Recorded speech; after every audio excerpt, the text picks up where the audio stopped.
اعوذ باللہ من الشیطان الرجیم بسم اللہ الرحمن الرحیم۔ السلام علیکم ورحمۃ اللہ وبرکاتہ۔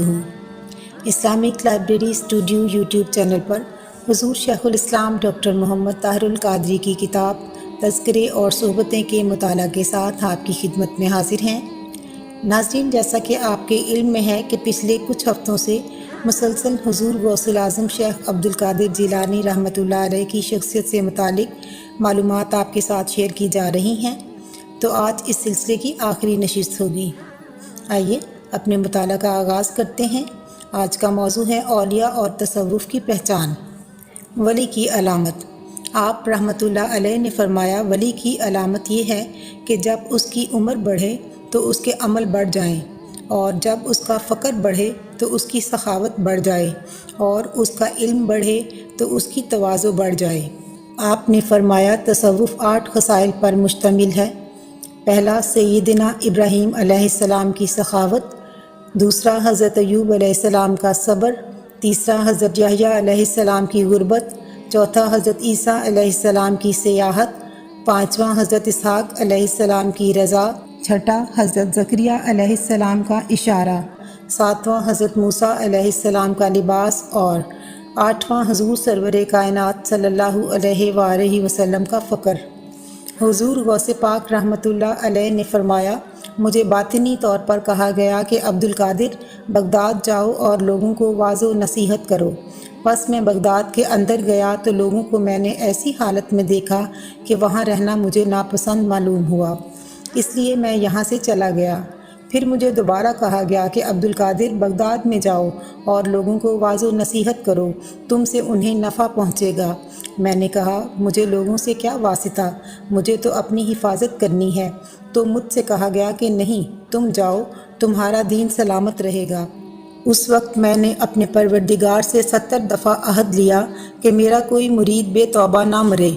آپ رحمۃ اللہ علیہ نے فرمایا، جب خدا تعالیٰ سے دعا کرو تو مجھے وسیلہ بنا کر دعا مانگا کرو، اور اے کل روئے زمین کے باشندوں، آؤ میرے پاس آ کر علم طریقت حاصل کرو، اور اے اہل عراق، میرے نزدیک احوال اس طرح سے ہیں کہ جس طرح لباس گھر میں لٹکے رہتے ہیں، جسے چاہو اتار کر پہن لو۔ تمہیں چاہیے کہ سلامتی اختیار کرو، ورنہ میں تم پر ایک ایسے لشکر کے ساتھ حملہ کروں گا کہ جس کو تم کسی طرح سے بھی دفع نہ کر سکو گے۔ اے فرزند، تم سفر کرو، گو 1000 سال کا کیوں نہ ہو، مگر وہاں بھی تم میری آواز سنو گے۔ اے فرزند، ولایت کے مدارج یہاں سے یہاں تک نہیں، مجھے کئی دفعہ خلعتیں عطا کی گئی ہیں۔ فرمایا، تمام اولیاء میری مجلس میں رونق افروز ہوتے ہیں، زندہ اپنے جسموں سے اور مردہ اپنی روحوں سے۔ اے فرزند، تم قبر میں میرا حال منکر نکیر سے پوچھنا، وہ میری خبر دیں گے۔ فرمایا، ایک دفعہ میں نے دیکھا کہ میری طرف کو انوار چلے آتے ہیں۔ میں نے پوچھا، یہ انوار کیا ہیں؟ تو مجھے کہا گیا کہ اللہ تعالیٰ کی طرف سے جو فتوحات ہوئی ہیں، رسول اللہ صلی اللہ علیہ وآلہ وسلم تمہیں اس کی مبارکباد دینے کے لیے تشریف لا رہے ہیں۔ پھر یہ انوار زیادہ ہو گئے اور مجھے ایک حالت طاری ہو گئی کہ جس میں خوشی سے پھولا نہ سماتا تھا۔ پھر میں نے ہوا میں منبر کے سامنے رسول اللہ صلی اللہ علیہ وآلہ وسلم کو دیکھا، اور میں بھی ہوا میں فرتے خوشی سے 7 قدم آگے بڑھا، اور حضور صلی اللہ علیہ وآلہ وسلم نے میرے منہ میں 7 دفعہ لعاب دہن ٹپکایا۔ اس کے بعد حضرت علی کرم اللہ وجہ الکریم تشریف لائے، اور آپ نے میرے منہ میں 6 دفعہ لعاب دہن ٹپکایا۔ میں نے عرض کیا، آپ بھی تعداد کو پورا نہیں کرتے؟ آپ نے فرمایا، حضور صلی اللہ علیہ وآلہ وسلم کی گستاخی نہ ہو۔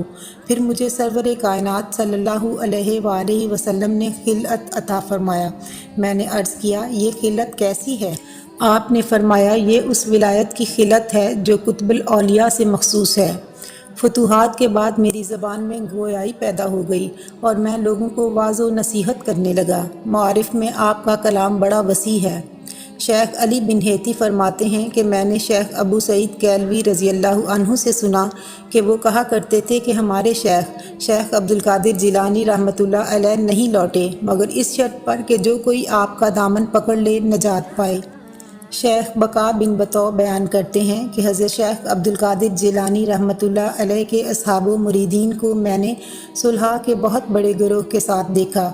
ان میں سے کسی نے آپ سے پوچھا کہ حضرت آپ کے مریدین میں پرہیزگار اور گناہ گار دونوں ہی ہوں گے؟ تو آپ نے فرمایا پرہیزگار میرے لیے ہیں اور گناہ گاروں کے لیے میں ہوں۔ آپ رحمۃ اللہ علیہ سے کسی نے پوچھا کہ ایسے شخص کی نسبت کیا فرماتے ہیں جو آپ کا نام لے مگر در حقیقت نہ تو اس نے آپ سے بیعت کی ہو نہ آپ سے خرقہ پہنا ہو، تو کیا ایسا شخص آپ کے مریدوں میں شمار کیا جائے گا؟ آپ نے فرمایا جو شخص میرا نام لے اور اپنے تئیں میری طرف منسوب کرے گو ایک ناپسندیدہ طریقہ سے ہی صحیح تو بھی اللہ تعالیٰ اسے قبول فرمائے گا اور وہ شخص میرے مریدوں میں شمار ہوگا۔ نیز آپ نے فرمایا کہ جو شخص میرے مدرسے کے دروازے پر سے گزرے تو قیامت کے دن اس کے عذاب میں تخفیف ہوگی۔ اس کے ساتھ ہی ہمارا حضور غوث اعظم شیخ عبدالقادر جیلانی رحمۃ اللہ علیہ کی شخصیت پہ مشتمل سیشن اختتام پذیر ہوتا ہے۔ آئندہ ایک نئی شخصیت کے تعارف کے ساتھ آپ کی خدمت میں حاضر ہوں گے۔ تب تک کے لیے اجازت دیجیے۔ اللہ حافظ۔